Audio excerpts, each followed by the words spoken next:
ओम जगदम्बिकाय नमः। ओम नमः चंडिकाय। व्यासी कहते हैं, लक्ष्मी को वर देकर भगवान शंकर तुरंत कैलाश पर चले गए। वहां पहुंच जाते ही भगवान शंकर ने परम बुद्धिमान चित्ररूप को दूत बनाकर लक्ष्मी का कार्य सिद्ध करने के लिए वैकुंठ भेज दिया। भगवान शिव ने कहा, चित्ररूप, तुम श्रीहरि के पास जाकर उनसे मेरी बातें कहो। तुम्हें ऐसा यत्न करना चाहिए जिससे वह अपनी पत्नी श्री लक्ष्मी जी का शोक दूर करने में संलग्न हो जाएं। भगवान शंकर के कहने पर चित्ररूप तुरंत वहां से वैकुंठ के लिए चल दिया। वैकुंठ बड़ा ही उत्तम धाम है। वहां बहुत से वैष्णव पुरुष निवास करते हैं। भांति भांति के दिव्य वृक्षों और सैकड़ों बावलियों से उनकी अनुपम शोभा हो रही है। वहाँ सर्वत्र दिव्य हंस, सारस, मोर, शुग्गे और कोयल दृष्टिगोचर हो रहे हैं। पताकाओं से सुशोभित ऊंचे भवन उनकी शोभा बढ़ा रहे हैं। नाचने और गाने वाले दिव्य कलाकारों से वह स्थान परिपूर्ण है। पारिजात उसे सुशोभित किए हुए हैं। बकुल, अशोक, तिल और चंपा की पंक्तियां उसे मनोहर बनाए हुए हैं। पक्षीगण कानों को सुख देने वाली मीठी मीठी बोली बोल रहे हैं। वहां जाने पर चित्ररूप को भगवान विष्णु का भवन दिखाई पड़ा। वहां जय और विजय नामक दो द्वारपाल हाथों में छड़ी लेकर विराजमान थे। चित्ररूप उन्हें प्रणाम करके कहने लगा। चित्ररूप ने कहा, द्वारपालों, तुम लोग शीघ्र परम प्रभु श्रीहरि को समाचार दो कि शंकर का भेजा हुआ दूत द्वार पर आया खड़ा है। चित्ररूप की बात सुनकर परम बुद्धिमान द्वारपाल जय अंदर गया। श्रीहरि को प्रणाम करके सामने खड़ा हो गया और हाथ जोड़कर कहने लगा, देव देव, रमाकांत, करुणाकर, केशव। इस समय भगवान शंकर का दूत द्वार पर आकर ठहरा है। गरुड़ध्वज, आप आज्ञा दीजिए, उसे यहाँ आने दिया जाए या नहीं। किस काम से आया है ये मैं नहीं जानता। उसका नाम चित्ररूप है। भगवान विष्णु अंतर्यामी हैं। दूत के आने का कारण उनसे छिपा नहीं रहा। जय की बात सुनकर उन्होंने कहा, ठीक है, उसे यहाँ ले आओ। भगवान शंकर के सेवक चित्ररूप बड़े ही विलक्षण पुरुष थे। श्रीहरि की आज्ञा पाकर जय तुरंत बाहर गए और चित्ररूप से बोले, आइए, अंदर पधारिए। चित्ररूप का जैसा नाम था वैसी ही आकृति थी। जय के साथ भीतर जाने पर उन्होंने भगवान विष्णु को साष्टांग प्रणाम किया और हाथ जोड़कर खड़े हो गए। उन्होंने अत्यंत अद्भुत रूप बना लिया था।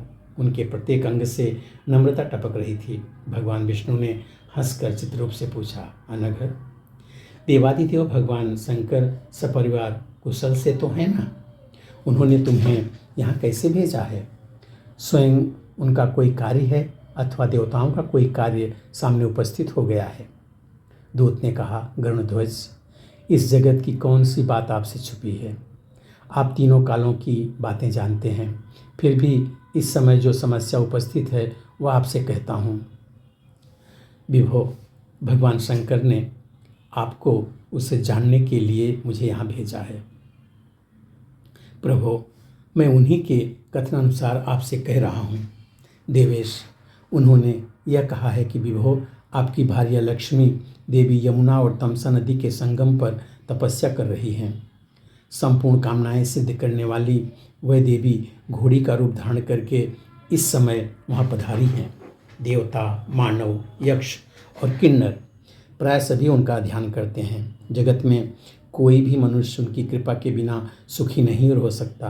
पुंडरीकाक्षरे, फिर आप अपनी इस पत्नी का परित्याग करके क्या सुख पा रहे हैं? जगतपति, दुर्बल और निर्धन व्यक्ति भी अपनी स्त्री की ही रक्षा करता है। विभो, फिर आपने जगत पर प्रभुत्व रखने वाली श्री लक्ष्मी जी का त्याग क्यों नहीं कर दिया है? जगत गुरु, जिसकी भार्या जगत में दुख से समय व्यतीत करती है, संसार में उसके जीवन को धिक्कार है। शत्रु भी ऐसे व्यक्ति की निंदा करते हैं। आप अपनी पत्नी से दूर हैं। ऐसी स्थिति में अत्यंत खिन्न उन देवी को तथा आपको देखकर स्वार्थी शत्रु रात दिन हंसेंगे। देवेश, लक्ष्मी में सभी शुभ लक्षण विद्यमान हैं। वह बड़ी सुंदरी और सुशीला हैं। उचित तो यही है कि आप के पास रहें और उनके साथ आपका आनंदपूर्वक समय व्यतीत हो। सुंदर मुस्कान वाली उन प्रिय पत्नी को पाकर आप सुख से रहें। आप महाभागा लक्ष्मी के पास जाएं और उन्हें आश्वासन देकर अपने स्थान पर ले आवें। जगत में किसी की भी सत्ता लक्ष्मी के बिना स्थिर नहीं रह सकती। आप कृपया भी अश्व का रूप धारण करके रमा देवी के पास पधारें। पुत्र उत्पन्न हो जाने के पश्चात उन देवी को लेकर बैकुंठ में आ जाएं। व्यास जी कहते हैं, जन्मेजय, चित्ररूप की बात सुनकर भगवान विष्णु ने कहा, बहुत ठीक, ऐसा ही होगा। फिर उन्होंने चित्ररूप को शंकर के पास जाने की आज्ञा दे दी। दूत के चले जाने पर भगवान विष्णु सुंदर अश्व का रूप धारण करके बैकुंठ से चल पड़े। लक्ष्मी जी अश्वी का रूप धारण करके जहाँ तपस्या कर रही थी वह वहाँ पहुँच गए। जाकर देखा लक्ष्मी जी वहाँ अश्वी रूप में विराजमान थी।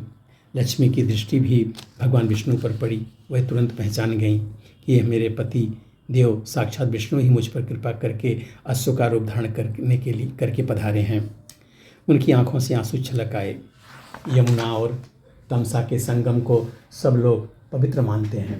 उसी स्थान पर भगवान विष्णु और लक्ष्मी जी का परस्पर मिलन हुआ। अतः अश्वी रूप धारणी लक्ष्मी जी अंतःसत्त्वा हो गई। वहीं उन्होंने एक अनुपम गुण संपन्न सुंदर पुत्र उत्पन्न किया। तदनंतर भगवान विष्णु ने हंसकर लक्ष्मी जी से कहा, अब तुम अश्वी का शरीर त्याग कर पूर्ववत दिव्य देह धारण कर लो।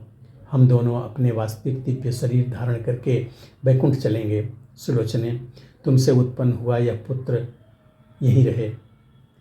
तदनंतर भगवती लक्ष्मी और भगवान नारायण दोनों दिव्य शरीर धारण करके एक उत्तम विमान पर विराजमान हुए। देवताओं ने यशोगान आरंभ किया।